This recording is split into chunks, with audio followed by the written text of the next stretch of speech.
नेपालमा आएको अमेरिकन आर्मीको भीषण जहाज सामान उतारेर फर्कियो। दुनियाँ परियो चकित। आखिर कस्ता सामग्री लिएर नेपाल आएको हो त? यसबारेको समाचार। अमेरिकी राष्ट्रपति डोनाल्ड ट्रम्पका विशेष दूतले भेटे रुसी राष्ट्रपति भ्लादिमिर पुटिनलाई केरमलिनमा। विश्वभर छायो नयाँ चर्चा। क्यानाडाका नयाँ प्रधानमन्त्रीले गरे पद तथा गोपनीयताको शपथ ग्रहण। अमेरिकासँग वार्ता गर्न तयार रहेको गरे दाबी। विश्व बैंक र अन्तर्राष्ट्रिय मुद्रा कोष विरुद्ध दक्षिण एसियाली देशले गरे नेपालमा प्रदर्शन। विश्वभर मचियो नयाँ हलचल। आर्मेनिया र अजरबैजान बीच शान्ति सम्झौता गर्ने सहमति भएकोमा इयुले दियो बधाई। चीनले इरानको पक्ष लिँदै अमेरिकालाई गर्यो यस्तो आग्रह। एलन मस्कको कम्पनी टेस्लाले दियो डोनाल्ड ट्रम्पलाई गम्भीर चेतावनी। विश्वभरका विज्ञहरू भए अचम्मित। महादेश सहित सार्क मुलुकका विद्यार्थीलाई नेपालमा चिकित्सा शिक्षा अध्ययनका लागि नेपालले थाल्यो तयारी।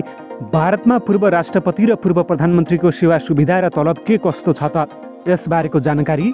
भाइमारा भन्दै माओवादी अध्यक्ष प्रचण्डले दिए पूर्व राजा ज्ञानेन्द्र शाहलाई गम्भीर चेतावनी। देशभर मचियो नयाँ तरङ्ग। 82% निर्माण सकिएको ग्वारको फ्लाइओभरलाई पुनः भत्काउन सुरु गरियो। आखिर बनिसकेको फ्लाइओभरलाई किन भत्काउनु पर्यो त? यसबारेको समाचार। र सरकारले आगामी आर्थिक वर्ष 2082 र 83 को लागि नीति तथा कार्यक्रमको थाल्यो तयारी। सामाजिक सञ्जाल विधेयकबारे राप्रपा प्रवक्ता ज्ञानेन्द्र शाहीको यस्तो टिप्पणी। रुसी राष्ट्रपति भ्लादिमिर पुटिनले युक्रेन युद्ध विरामका लागि राखे यति कठिन शर्त। नमस्कार। ग्रेटर नेपाल टिभीले तयार पारेको राष्ट्रिय तथा अन्तर्राष्ट्रिय समाचारहरूको सङ्गालो ग्रेटर न्युजबाट विवश बुढाथोकीको यहाँलाई हार्दिक स्वागत छ। तपाईले हाम्रो समाचार कहाँबाट हेर्दै हुनुहुन्छ कृपया यसबारेमा पनि हामीलाई जानकारी गराउन नभुल्नुहोला। अब समाचार विस्तारमा। नेपालमा आएको अमेरिकी एयरफोर्सको विमान फर्किएको छ। बिहिबार त्रिभुवन अन्तर्राष्ट्रिय विमानस्थलमा अवतरण गरेको विमान दिउँसो 3:33 प्रस्थान गरेको हो। उक्त विमान बिहिबार साँझ काठमाडौँ आएको थियो। उक्त विमानमा के थियो भन्ने थाहा छैन। त्रिभुवन अन्तर्राष्ट्रिय विमानस्थलका प्रवक्ता रेन्जी शेर्पाका अनुसार उक्त विमानले कूटनीतिक फ्लाइट गरेको थियो। यसमा अमेरिकी दूतावासका लागि आवश्यक सामग्री ल्याइएको उनले बताएका छन्। कूटनीतिक फ्लाइट हो, मान्छे आएका होइन। दूतावासको लागि आवश्यक सामग्रीहरू ल्याइएको हो, प्रवक्ता शेर्पाले भने। अमेरिकी राष्ट्रपति डोनाल्ड ट्रम्पका विशेष दूत स्टिभ विटकफले मस्कोमा रुसी राष्ट्रपति भ्लादिमिर पुटिनसँग भेट गरेको रुसी राष्ट्रपति कार्यालय केरमलिनले जानकारी दिएको छ। केरमलिनका प्रवक्ता दिमित्री पेस्कोभले बैठकको बारेमा जानकारी दिएका हुन्। शुक्रबार बिहान मिडियासँग कुरा गर्दै पेस्कोभले भने बैठकमा रुसलाई थप जानकारी प्रदान गरिएको थियो भने राष्ट्रपति पुटिनले आफूसँग भएको जानकारी राष्ट्रपति ट्रम्पलाई हस्तान्तरण गरेका थिए। पेस्कोभले पुटिन र ट्रम्प चाँडै भेट्ने पनि बताएका छन्। यद्यपि उनले यो बैठक कहिले हुनेछ भनेर खुलाएनन्। उनका अनुसार स्टिभ अमेरिका फर्केपछि उनले ट्रम्पलाई भेट्नेछन् र पुटिनसँगको भेटको अपडेट दिनेछन्। त्यसपछि ट्रम्प र पुटिन बीचको भेटको मिति तय गरिनेछ। यद्यपि उनले दुवै नेताले यो विषयमा सँगै छलफल गर्नुपर्नेमा सहमति भएको स्पष्ट पारेका छन्। क्यानाडाका नवनिर्वाचित प्रधानमन्त्री मार्क कोर्नीले शपथ ग्रहण गरेका छन्। तर उनको कार्यकाल निकै चुनौतीले भरिएको हुने विश्लेषण गर्न थालिएको छ। विशेषतः संयुक्त राज्य अमेरिकासँगको बिग्रदो सम्बन्ध नै उनको सबैभन्दा ठुलो चुनौती रहेको विशेषज्ञहरूको भनाइरहेको छ। अमेरिकी राष्ट्रपति डोनाल्ड ट्रम्पले व्यापक आयात भन्सार शुल्क लगाउँदै र क्यानाडालाई संयुक्त राज्य अमेरिकाको 51औं राज्यका रूपमा गाभ्ने बारम्बार धम्की दिँदै गर्दा उनी कार्यालयमा प्रवेश गर्दैछन्। एक दशक सत्तामा रहेपछि घट्दो समर्थनका बीच जस्टिन ट्रुडोले जनवरीमा राजीनामाको घोषणा गरेका थिए। सत्तारूढ लिबरल पार्टीले ट्रुडोको स्थानमा पूर्व गभर्नर कार्नीलाई व्यापक समर्थन दिएको छ। उक्त समर्थनले ऐतिहासिक सङ्कटबीच दुई केन्द्रीय बैङ्कको नेतृत्व गरेका कार्नीको अनुभवले सम्भावित विनाशकारी व्यापार युद्धको सामना गरिरहेको क्यानाडालाई दिशानिर्देशन गर्ने आशा लिबरल पार्टीले गरेको छ। तर कहिल्यै सार्वजनिक पदमा निर्वाचित नभएका 59 वर्षीय कार्नीले निर्बाध र द्रुत परिवर्तनको वाचा गरेका छन्। उनले बुधबार थप आर्थिक द्वन्द्वबाट बच्न नयाँ व्यापार सम्झौताका लागि वार्ता गर्न ट्रम्पसँग संवादमा बस्न तयार भएको बताएका छन्। संयुक्त राज्य अमेरिकामा इस्पात र एल्युमिनियम आयातमा 25% कर यस साता लागू भएको छ। क्यानाडाले अमेरिकी सामानहरूमा प्रतिशोधात्मक कर लगाएर जवाफ दिएको छ। त्यसबाट थप आक्रामक बनेका ट्रम्पले आयातमा 50% कर पुर्याउने धम्की दिएका छन्। भलै ट्रम्प उक्त धम्कीबाट पछि हटेका छन्। सन् 2008 देखि 2009 को वित्तीय सङ्कटको समयमा बैंक अफ क्यानाडा र ब्रेक्जिट मतको वरिपरि अनिश्चितताको बीचमा बैंक अफ इङ्ल्यान्ड दुबईको गभर्नरको रूपमा सेवा गरेपछि कार्नी गोल्डम्यान स्याक्समा एक इन्भेस्टमेन्ट बैंकर थिए। नेपालमा शनिबारदेखि सुरु हुने अन्तर्राष्ट्रिय जनअदालतको पूर्व सन्ध्यामा शुक्रबार शान्तिपूर्ण प्रदर्शनका साथै नेपालमा रहेको विश्व बैंक र अन्तर्राष्ट्रिय मुद्रा कोषको कार्यालयमा मागपत्र बुझाइएको छ। दर्जनौंको सङ्ख्यामा रहेका जलवायु अभियन्ताले बाजागाजा सहित दरबार मार्गसम्म प्रदर्शन गरेर मागपत्र बुझाएका हुन्। नेपाल, भारत, श्रीलङ्का, पाकिस्तान, बङ्गलादेश, फिलिपिन्स, इन्डोनेसिया र मलेसियाका नागरिक आन्दोलन, मजदुर सङ्घ, किसान महिला समूह र नागरिक समाज सङ्गठनको उपस्थिति रहेको प्रदर्शनपछि अन्तर्राष्ट्रिय मुद्रा कोष विश्व बैंक विरुद्धको नागरिक मागपत्र बुझाएको बताइएको छ। एसियन पिपुल्स मुभमेन्ट अन डेब्ट एन्ड डेभलपमेन्टकी संयोजक लिडी नागपिलले भनिन्, आइएमएफ र विश्व बैंकले 80 वर्ष मनाइरहँदा विश्व दक्षिणमा कर्जाको चपेटाले निम्त्याएको सङ्कट अझै बेकराल बनेको छ। यी संस्थाहरू G7 का मुख्य उपकरणहरू हुन्, जसले जलवायु सङ्कट र ऋण सङ्कटलाई झन गहिरो बनाइरहेका छन्। अब तिनीहरूले ऋणलाई समाधानको रूपमा जबरजस्ती लाद्ने कार्य बन्द गर्नुपर्छ। विशेष गरी जलवायु सङ्कटलाई झन विकराल बनाउने नीतिहरू अविलम्ब रोक्नुपर्छ। युरोपेली सङ्घका शीर्ष अधिकारीहरूले अर्मेनिया र अजरबैजान बीचको दशकौं लामो द्वन्द्व अन्त्यका लागि शान्ति सम्झौता गर्ने सहमति भएकोमा शुक्रबार बधाई दिँदै चाँडै सन्धिमा हस्ताक्षर गर्न आग्रह गरेका छन्। अजरबैजानको आर्मेनियाली बाहुल क्षेत्र काराबाखको नियन्त्रणका लागि दुई पटक युद्ध लडेका बाकु र एरेभानले बिहिबार वार्ता सम्पन्न भएको बताएका छन्। इयुका विदेश नीति प्रमुख काजा कल्लासले भने, यी घोषणाहरूले यो क्षेत्रमा दिगो शान्ति र सुरक्षाको दिशामा निर्णायक कदमको प्रतिनिधित्व गर्दछ। रुस, युरोपेली सङ्घ, संयुक्त राज्य अमेरिका र टर्की सबै प्रभावका लागि होडबाजी गरिरहेको क्षेत्रमा दुई काकेसस राष्ट्रहरूबीचको सम्बन्धलाई सामान्यीकरण गर्ने सम्झौता एउटा ठूलो सफलता हुनेछ। ककासस युरेसियाको ब्ल्याक सी र क्यास्पियन सीको बीचमा पर्ने क्षेत्र हो। आर्मेनिया र अजरबैजानले सोभियत सङ्घको विघटनको समय र पुनः सन् 2020 मा काराबाखमा दुई ठूला युद्ध लडेका थिए। यो लडाईँ अजरबैजानले सन् 2023 सेप्टेम्बरमा 24 घण्टे आक्रमणमा काराबाखको सम्पूर्ण क्षेत्र कब्जा गरेपछि अन्त्य भएको थियो। बाकुले काराबाख कब्जा गरेपछि लगभग सबै जातीय आर्मेनियाली अर्थात् करिब 1 लाखभन्दा बढी मानिस काराबाखबाट भागेका थिए। युरोपेली सङ्घका 27 सदस्य राष्ट्रको प्रतिनिधित्व गर्ने युरोपेली परिषदका प्रमुख एन्टोनियो कोस्टाले आर्मेनियाली प्रधानमन्त्री निकोल पासिन्यान र अजरबैजानका राष्ट्रपति इल्हाम अलियभलाई शान्ति सम्झौताका लागि बधाई दिएका छन्। उनले एक्समा लेखेका छन्, अब म शान्ति सम्झौताको द्रुत हस्ताक्षरका लागि अघि बढ्न प्रोत्साहित गर्दछु। दक्षिण काकसमा दिगो शान्ति र सुरक्षाको लागि थप सबै कदमलाई समर्थन गर्न EU तयार रहेको छ, विज्ञप्तिमा भनिएको छ। आर्मेनिया र अजरबैजान दुवैले लामो समयदेखि जारी द्वन्द्व अन्त्यका लागि विस्तृत शान्ति सम्झौता हुन बाँकी रहेको बताउँदै आएका छन्। तर यसअघिका वार्तामा सम्झौताको मस्यौदामा सहमतिमा पुग्न असफल भएका थिए। 3 दशक लामो आर्मेनियाली पृथकतावादी शासनपछि पासिन्यानले काराबाखमाथि बाकुको सार्वभौमिकतालाई मान्यता दिएका छन्।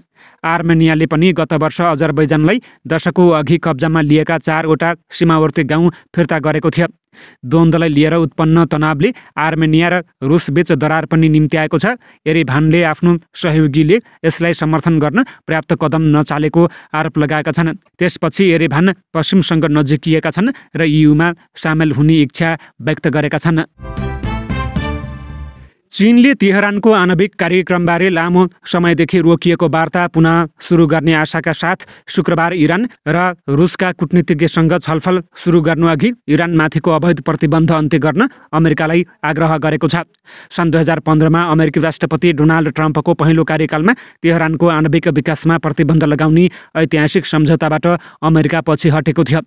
रिपब्लिकन राष्ट्रपति ट्रम्पले जनवरीमा व्हाइट हाउसमा फर्केपछि इरानसँग नयाँ आणविक सम्झौताका लागि आह्वान गरेका थिए, तर तेहरानले भने जबसम्म दण्डात्मक प्रतिबन्धहरू कायम रहन्छन् तबसम्म त्यस्तो कुनै सम्झौता सम्भव नभएको बताएको छ। गत महिना संयुक्त राष्ट्रसङ्घको आणविक निगरानी निकायले इरानले अत्यधिक सम्बन्धित युरेनियमको भण्डारणमा उल्लेखनीय वृद्धि गरेको बताएपछि यो सम्झौतालाई थप महत्त्व दिएको थियो। बेजिङले शुक्रबार इरानका उपविदेश मन्त्री काजिम गरिबाबादी र रुसी उपविदेश मन्त्री सर्गेई यार्बकोभलाई वार्ताका लागि आमन्त्रण गरेको थियो। चिनिया विदेश मन्त्री वाङ यीले इरानी आणविक मामिलामा वार्ता र संवादबाट व्यापक सहमति निर्माण गर्नु महत्त्वपूर्ण उपलब्धि भएको बताएका छन्। उनले भनेका छन्, अहिले स्थिति फेरि नाजुक मोडमा पुगेको छ। हामीले शान्तिका लागि समय निकाल्नुपर्छ, राजनीतिक र कूटनीतिक माध्यमबाट विवाद समाधान गर्नुपर्छ र बल प्रयोग र अवैध प्रतिबन्धको विरोध गर्नुपर्छ। गारीबादीले बेजिङमा भएको रचनात्मक वार्ताको प्रशंसा गरेका छन्। इरानको आणविक कार्यक्रम शान्तिपूर्ण प्रकृतिको छ। उनले भने, हाम्रो आणविक कार्यक्रम कहिल्यै पनि अशान्तिपूर्ण उद्देश्यका लागि प्रयोग गरिएको छैन। गारीबादीले भनेका छन्, तर दुर्भाग्यवश केही देशहरूले यो सम्बन्धमा अनावश्यक सङ्कट सिर्जना गर्न खोजिरहेका छन्। वर्तमान परिस्थितिसँगको मूल कारण संयुक्त राज्य अमेरिकाको एकतर्फी बहिर्गमन हो, गारीबादीले भनेका छन्। रुसी र इरानी अधिकारीले शुक्रबार चीनका उपविदेश मन्त्री मा झाओसुलाई भेटेर इरानको आणविक मुद्दा र साझा चासोका अन्य विषयमा विचार आदान प्रदान गरेको बेजिङको सरकारी सञ्चार माध्यमले जनाएको छ। उक्त बैठकपछि माले राजनीतिक र कूटनीतिक संलग्नता र पारस्परिक सम्मानमा आधारित संवादका लागि चीनको समर्थन रहेको दोहोऱ्याएका थिए।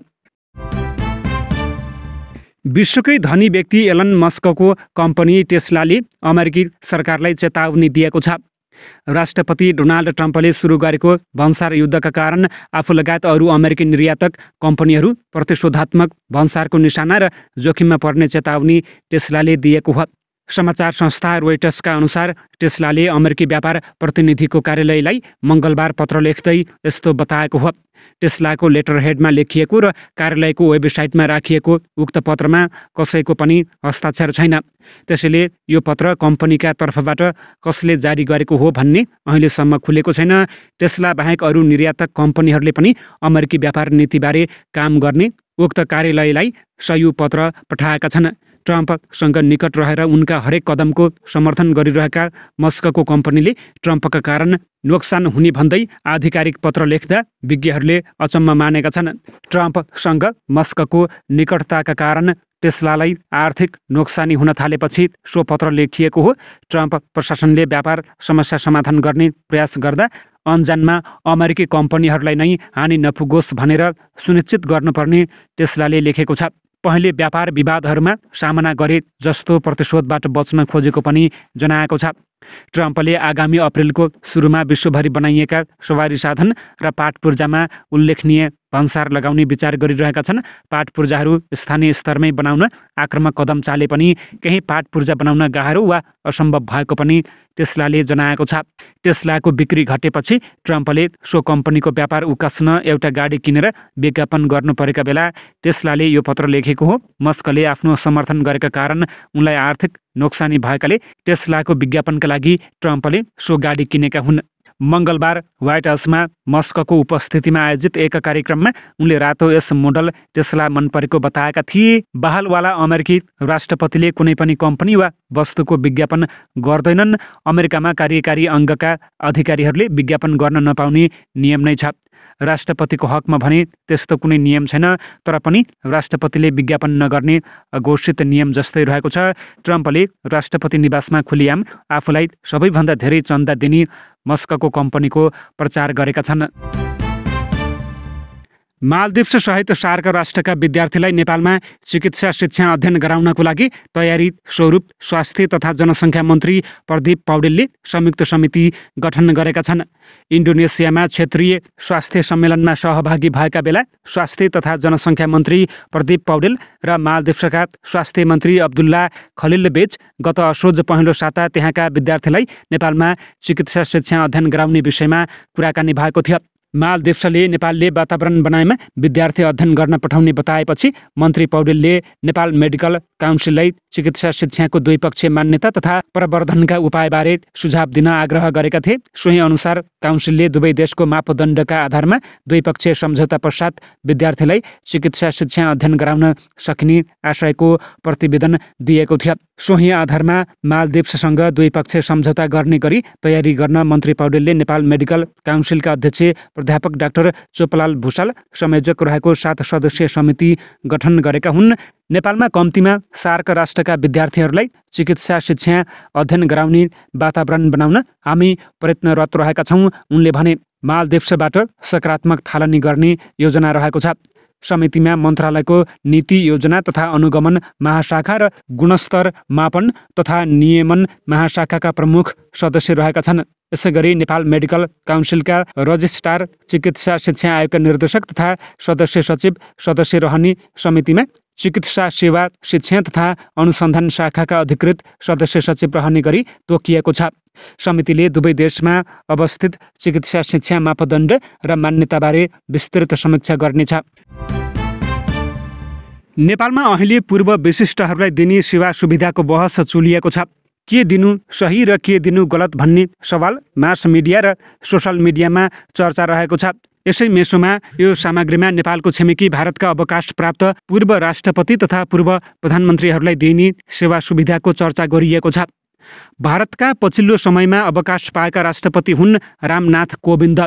सन् 2022 जुलाई 25मा अवकाश भएसँगै उनले पाउने सेवा सुविधा के हुन् भन्ने बारेमा भारतीय मिडियाहरूले धेरै समाचार बनाए। भारतीय सञ्चार माध्यम जागरण जोसका अनुसार भारतका पूर्व राष्ट्रपतिको रूपमा कोविन्दले पाउने सेवा सुविधामा मासिक 2.5 लाख भारतीय रुपैयाँ तलब, आजीवन निशुल्क उपचार तथा आकर्षक घर रहेका छन्।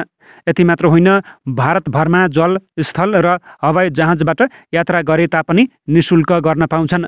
उनको साथमा थप 1 जना जान पाउने व्यवस्था गरिएको छ। अवकाश प्राप्त राष्ट्रपतिका श्रीमान वा श्रीमती जसले भए तापनि निशुल्क कार तथा टेलिफोन सेवा पाउनेछन्। भारतभर यात्रा गर्न 12 उच्च तहको हवाई टिकट पाउनेछन्। 1 सचिवालय हुने र त्यसको खर्च वर्च पनि सरकारले नै गर्ने व्यवस्था भारतमा रहेको छ। भारतका पूर्व प्रधानमन्त्रीलाई जीवनभर निशुल्क आवास सुविधा रहेको छ। भारतीय समाचार पोर्टल india.com का अनुसार पूर्व प्रधानमन्त्रीलाई हवाई सेवामा वर्षको 6 वटा टिकट दिइन्छ भने रेलमा जतिसुकै यात्रा गर्दा पनि शुल्क लाग्दैन। यस्तै स्वास्थ्य सेवा निशुल्क रहेको छ। मासिक 20,000 पेन्सन पाइन्छ। 5 वर्षसम्म विशिष्ट सुरक्षा सुविधा हुन्छ भने मन्त्री तहका सेवा सुविधा सबै हुन्छन्। जीवनभर पानी र बिजुलीको पनि पैसा लाग्दैन। पूर्व प्रधानमन्त्रीका पति पत्नी र आश्रितहरूले पनि निशुल्क रेल यात्रा, निशुल्क सवारी, अस्पताल सेवा तथा हवाई भाडामा व्यापक छुट पाउने व्यवस्था गरिएको छ। नेकपा माओवादी केन्द्रका अध्यक्ष पुष्पकमल दाहाल प्रचण्डले पूर्व राजा ज्ञानेन्द्र शाहलाई दाइमाराको संज्ञा दिएका छन्। सिन्धुपाल्चोकको मेलम्चीमा आयोजित माओवादी केन्द्रको नगर समिति सम्मेलनलाई शुक्रबार सम्बोधन गर्दै प्रचण्डले दरबार हत्याकाण्डका मुख्य योजनाकार ज्ञानेन्द्र रहेको नेपाली जनताले थाहा पाइसकेको जिकिर गरे। 19 जेठ 2058 सालमा तत्कालीन राजा वीरेन्द्र शाहको वंशनाश हुने गरी दरबार हत्याकाण्ड भएको थियो। वीरेन्द्रको वंशनाश भएपछि उनका माइला भाइ ज्ञानेन्द्र राजा बनेका थिए। दरबार हत्याकाण्डको वास्तविकता बाहिर नआएका बेला प्रचण्डले ज्ञानेन्द्र शाहलाई मुख्य योजनाकार भनेका हुन्। भाइमारा को हो, आफ्नै वंश मास्नेले अहिले धाक लगाउन मिल्छ? यति भयानक दरबार हत्याकाण्ड गर्ने मान्छेहरू त उनीहरूको परिवारभित्रै थिए नि। सबैले बुझेका छन् को हो मुख्य योजनाकार भन्ने त त्यो जनतालाई थाहा छ, प्रचण्डले शुक्रबार भने। आफूले पहिलो पटक प्रधानमन्त्री हुँदा फेरि एकचोटि दरबार हत्याकाण्डको छानबिन गर्नुपर्छ भनेको बताउँदै प्रचण्डले अगाडि भने, मैले त्यति बेला 5 वर्ष शासन गर्न पाएको भए फेरि छानबिन गरेर भाइमारा र राजद्रोहीलाई इतिहासको कठघरामा ठेगान लगाउने विचार थियो। अहिले यिनीहरूले चुरीफुरी गरिरहेका छन्, धेरै नगरे हुन्छ। आक्रोशित मुद्रामा भाषण गरेका प्रचण्डले ज्ञानेन्द्रलाई मूर्ति चोर पनि भन्न भ्याए। नौटङ्कीहरू देखाइँदैछ। राजा महाराजाहरूको बारेमा 250 वर्षसम्म यो देशलाई कहाँ पुर्याए नेपाली जनताले बिर्सेको छ। मूर्ति चोर को हुन्? नेपालका ठुला मूर्ति चोरहरू अहिले राजा। प्रचण्डले भनेका छन् भाइमारा को हो? आफ्नै वंश मास्नेले अहिले धाक लगाउन मिल्छ। सुन तस्कर को हो? नेपाली जनताले बिर्सियो भन्ठानेको। प्रचण्डले पूर्व राजा शाहलाई धेरै चुरीफुरी नगर्न चेतावनी समेत दिएका छन्। धेरै मूर्खता पहिले पनि भइसकेको छ। अर्को मूर्खता गरे भने नेपाली जनता उद्धार हुँदैनन्। अब नेपालका राजनीतिक दल पनि उद्धार हुँदैनन्। तिनका आसीपासीले त फेरि लुट्न पाइन्छ कि भनेर तिनलाई बोक्न सक्छन्। तिमी पनि धेरै उचालियौ भने वा विदेशीको फोटो टाँसेर उनको भरमा आउँछु कि भन्ने सपना देखेको भए त्यो दिवा सपना हुनेछ। त्यो भ्रममा नरहन आग्रह गर्छु, प्रचण्डले भने। निर्माण अन्तिम चरणमा पुगेको ललितपुरमा रहेको ग्वारको फ्लाइओभरको केही भाग भत्काइएको छ। फ्लाइओभरको काम निरीक्षण गर्दा केही भागमा मापदण्ड नपुगेको पाइए। सँगै भत्काउन निर्देशन दिएको सडक विभागका महानिर्देशक रामहरि पोखरेलले जानकारी दिएका छन्। मापदण्ड नपुगेको पाइएपछि प्रिकास्ट प्यानलतर्फको केही भाग भत्काउन लगाइएको छ। उनले भने निर्माण कम्पनीले पुनः मापदण्ड पुरा गरी निर्माण गर्छ। यसरी पुनर्निर्माण गर्दा पनि निर्माण कम्पनीले तोकेको अवधिभित्रै आयोजनाको काम सक्नुपर्ने उनको भनाइरहेको छ। सुरुमा पर्खाल खडा गरी माटो भरेर काम अगाडि बढाउँदा पर्खाल नै चर्किएर भत्किन थालेको सडक विभागले जनाएको छ, जसका कारण साध्य बाटोतर्फको पर्खाल भत्काउनु परेको महानिर्देशक पोखरेलले बताएका छन्। यहाँ 30 देखि 40 मिटरसम्म पर्खाल भत्काएर पुनर्निर्माण गर्नुपर्ने देखिएको समेत उनले जानकारी दिएका छन्। पटक पटक अवरुद्ध हुँदै निर्माण हुँदै गएको फ्लाइओभरको काम 80% भन्दा माथि पुगेको छ। निर्माण कम्पनीले पाएको अवधि गत मङ्सिरमै सकिएको थियो।